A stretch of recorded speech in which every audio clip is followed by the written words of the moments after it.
Hi, this is Jingwen. Welcome to my Competency Mastery Project #1, and I chose micro-credential as my case study for disruptive innovation. The theory of disruptive innovation was developed by Clayton Christensen. It explained how new entrants succeed by starting in overlooked low-end markets with simpler and maybe more affordable and convenient solution. Over time, this solution improved. They move upward, capturing mainstream customers and ultimately reshaping entire industries. Their incumbents are tied to high-end clients, and profit margins often underestimate these innovations because they look inferior at first. Yet by offering products that are just good enough, disruptors build momentum in the overlooked markets before breaking through.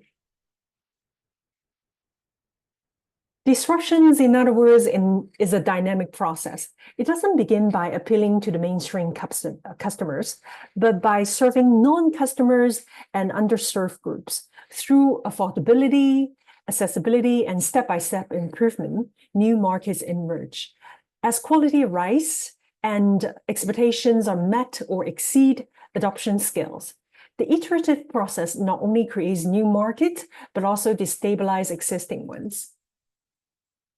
Now, I want to talk about disruptive innovation that's becoming increasingly important in both education and professional world, and that is micro-credentials. So what exactly are micro-credentials?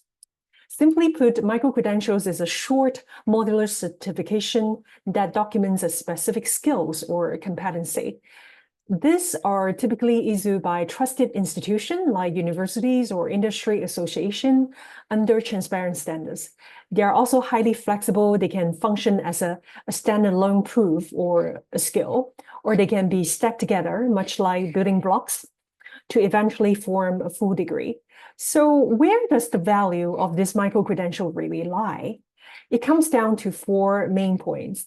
One, the credibility of the issuer, and number two, their close alignment with real-world job needs, and three, the transparency of their standards, and four, their portability across different sectors and industry.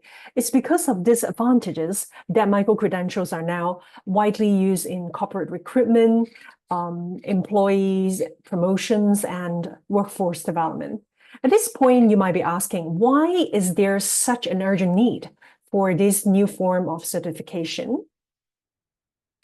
The answer lies in the unprecedented transformation happening in the global labor market. According to the World Economic Forum, by 2030, 92 million jobs are projected to disappear, while 170 million new ones will be created. The critical point is that many of the skills required for these new jobs are things that the traditional higher education system simply cannot provide quickly enough. The labor market is changing faster than ever, widening skill gaps and making lifelong learning unavoidable. Employers' expectations are now also rising, forcing us to rethink about education. And this is where traditional degree programs start to show their limitation. While they are excellent at providing comprehensive knowledge, they often struggle with being too theoretical, too rigid, and too slow to adapt. Think about the typical four-year timeline. It often misaligned with the learner's immediate need for fast, job-ready skills. Furthermore, the systems of credit hours tends to measure time spent in the classroom, and it is not necessarily the competency of a student's what a student has actually achieved. And the final transcript, it rarely showcases the full range of practical skills that employers truly value. So most critically, traditional degrees struggle to respond to the rapidly changing demands of the labor market.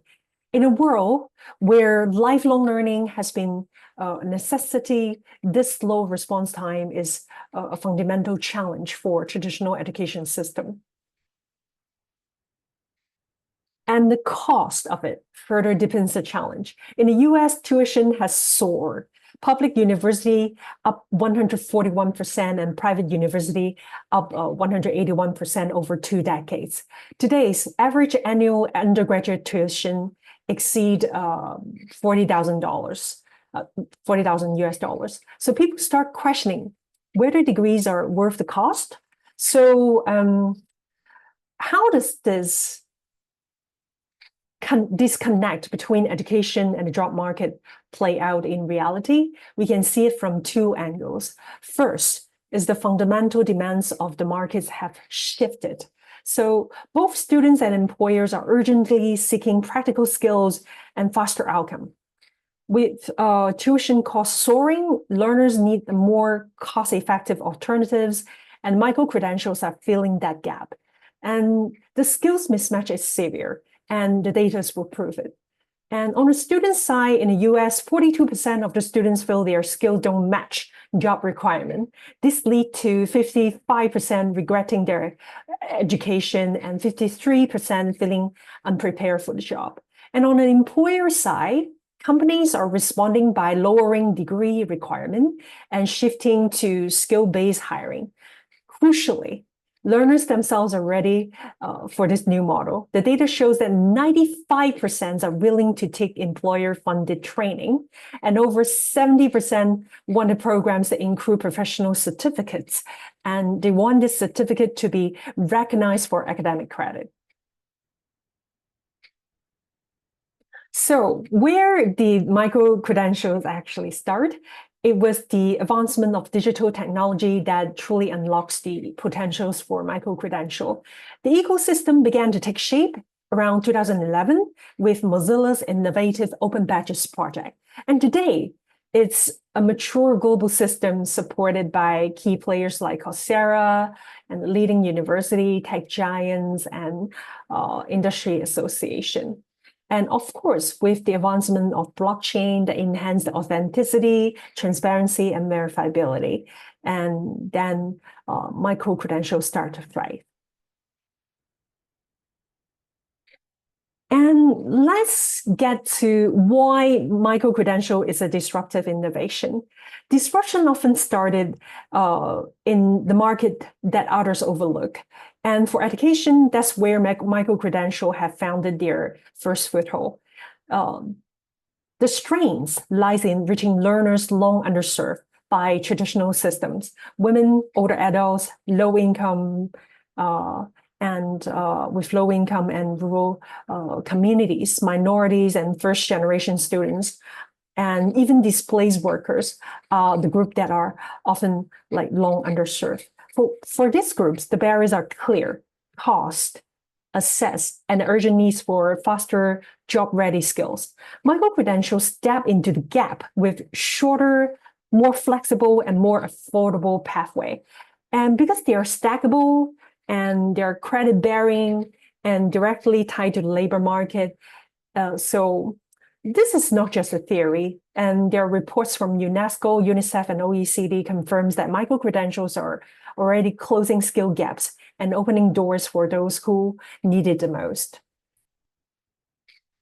Micro-credentials align directly with these demands, and they cost only a fraction of a degree, traditional degree, and often just a few $100s via platforms like Coursera or edX.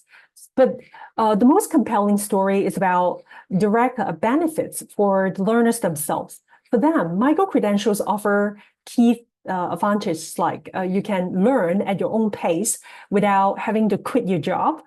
And this significantly reduced the opportunity cost traditionally associated with higher education. The modular design also allows you to pay only for the specific skills you needed. And you're not funding years of unrelated coursework, and you're making targeted investment in your career. And the adoptions within higher education is accelerating dramatically. Latest reports from this year give us a clear picture. 51% of the universities now integrated micro-credentials in their curricular, and 53% already offer official academic credits for them. And overwhelming 82% plan to offer credit within the next 5 years. So this benefit goes beyond just numbers. This shift is not only boosting students' enrollment and engagement, but it's also transforming the role of educators from lecturers to mentors to coaches, paving the way for a more competency-focused model of teaching. But let's zoom out, because the implications here are bigger than just the individuals. This is about transforming the entire systems. Micro-credentials are shaping not just the pedagogy, but the very business of education itself. First of all, it transformed the pipeline to an ecosystem. We're moving away from the rigid one-size-fits-all degree pipelines and towards a more flexible, decentralized ecosystem. And in this system, value isn't just delivered to students. It's co-created by a network of learners, universities, employers, and tech platforms working all together. And in these new agile models, the collaboration unlocks new possibilities that the old systems cannot support. First is about personalized learning pathway, and second, the flexible subscription services, and third, pay-as-you-go education. The end goal is very powerful: to build a more dynamic and market-responsive education system that truly works for everyone. So, what does this new ecosystem mean for the key players? Let's start with the universities. For university, this isn't just a trend, it's a profound disruption. Leaders and trustees are grappling with declining enrollment these days, eroding public trust, rising costs, and immense pressure to digitalize. They are being forced to fundamentally transform their business model, and the competition is coming from all sides. From community colleges now offering bachelor degrees, from major employers who are shifting to skill-based hiring, and from micro-credentials themselves offering a faster, cheaper alternatives. So what's the path forward? The smartest institutions are embedding micro-credential directly into their degree programs. So this strategy boosts students' employability, strengthens their recruitment, and most importantly, it keeps them relevant in an area where the skills is like a half-life of a skill is shorter than ever. Now, let's flip the coin and look at this from the employer's perspective. Now, for them, the benefits are not abstract. They deliver measurable bottom line business impact. We're talking about the improving hiring efficiency and a boost of employee retention up to 34%, and micro-credentials can cut down training costs by 10 to 20% and accelerate upskilling of their teams over 20%. The impact on motivation is incredible. Look at IBM, for example, reported that the internal course completion rates jumped by 226%. And this all leads to productivity gains of up to 34% and a massive 87% increase in employee engagement, creating a more skilled, motivated, and loyal workforce. So the data is compelling and the business case is clear, but I want to take a step back for a moment, because the rise of micro-credential isn't just a market trend. It reflects a much deeper philosophical currents in how we think about knowledge itself. First, it reflects what the philosopher Jean-Francois Lyotard called a critique of the grand narrative. So for decades, university degrees were just seen as a single or encompassing story of one's education. And micro-credential challenged this by celebrating a more fragmented and pluralized approach, recognizing that valuable learning happens in many forms. And second, it's a powerful expression by pragmatism, echoing the idea of the thinkers like John Dewey. And it asks a very simple question: does it work? Micro-credentials succeed because they are fundamentally useful. They help learners get jobs, earn promotions, and solve real-world problems. Their value is measured by their utility. And third, it taps into Michel Foucault's view of the knowledge as power. For centuries, University hold a monopoly of defining what knowledge was legitimate.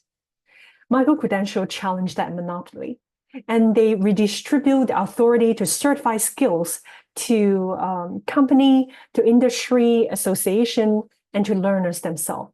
In doing so, they shift the definitions of valuable knowledge away from abstract theory and towards a tangible applied skills. Micro-credential success prove a central law of disruption. Innovation succeed when they build ecosystems that serve all stakeholders. Learners need more affordable, flexible pathway. Educators need sustainable models, and employers need reliable signals of competence. The stackable design of micro-credentials connects all these needs, creating reinforcing value loops where learners gain skills, employers gain talent, and institutions gain a renewed purpose. This isn't just the future of the certification, it's the future of learning itself. So as we wrapped up, let's look at the road ahead. Looking forward, technology like artificial intelligence are set to make the ecosystem even more powerful. It will help by identifying individual skill gaps, recommending personalized learning pathway, and even